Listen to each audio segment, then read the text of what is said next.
Morning, guys. We're on Revelation 21 verse 8 still. We're just going through this list of 8 different characteristics of those that'll land in hell. And we're on to murderers and immoral persons this morning. Just the verse, but the cowardly, unbelieving, abominable, murderers, immoral persons, sorcerers, idolaters, and all liars, their part will be in the lake that burns with fire and brimstone, which is the second death. And so just that word murderers, it's always in the context of someone with that's intending to kill someone else. Murdering is different to killing.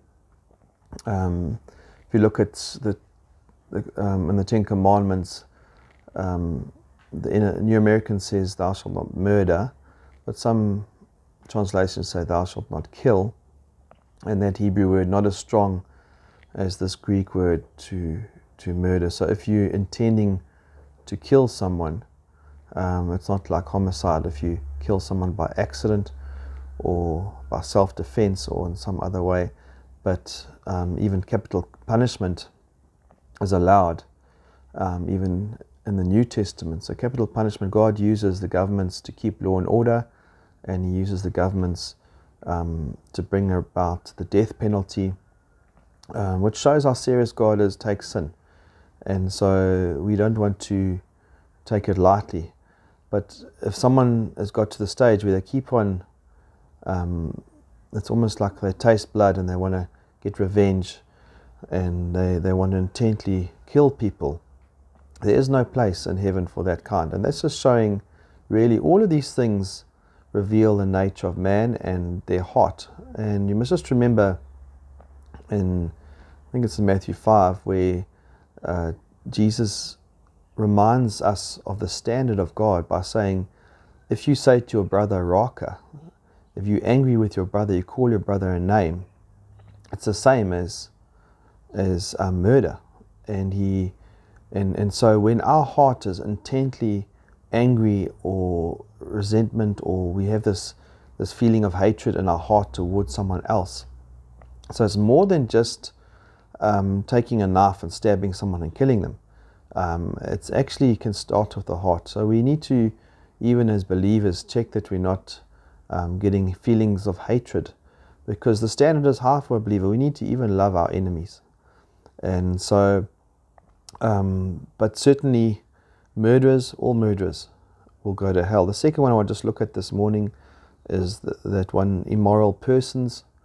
And it's sometimes interpreted as fornicators, normally as a prostitute, someone who's selling their body. Again, it's a progression that happens in the human heart. When someone doesn't know Christ, they start to get caught up in all sorts of sex sin, all sorts of immoral behavior, and their mind gets depraved, just like they allow their mind to get a hatred towards a brother, which eventually lands up in murder.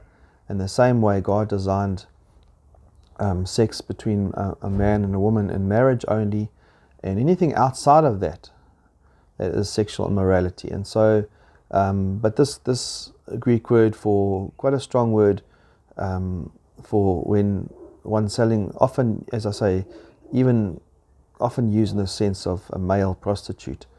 But all these people will land up in hell. And again, with this word, Jesus says, if you look at a woman lustfully, you've committed adultery in your heart. So again, it's your heart. And so we can easily say, oh yeah, I haven't murdered anyone. I'm not really an immoral person. But we need to also look and say, hang on, have I ever lusted after someone? Because if I have, then I've committed adultery in my heart. And it's really, that sin is more than just the physical act of going out. And Jesus is always interested in your heart. And that's why he wants your heart renewed. He wants your heart changed. He wants to cut out the heart of stone and give you a heart of flesh.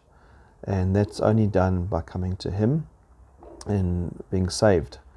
So I trust that you have a wonderful day. God bless.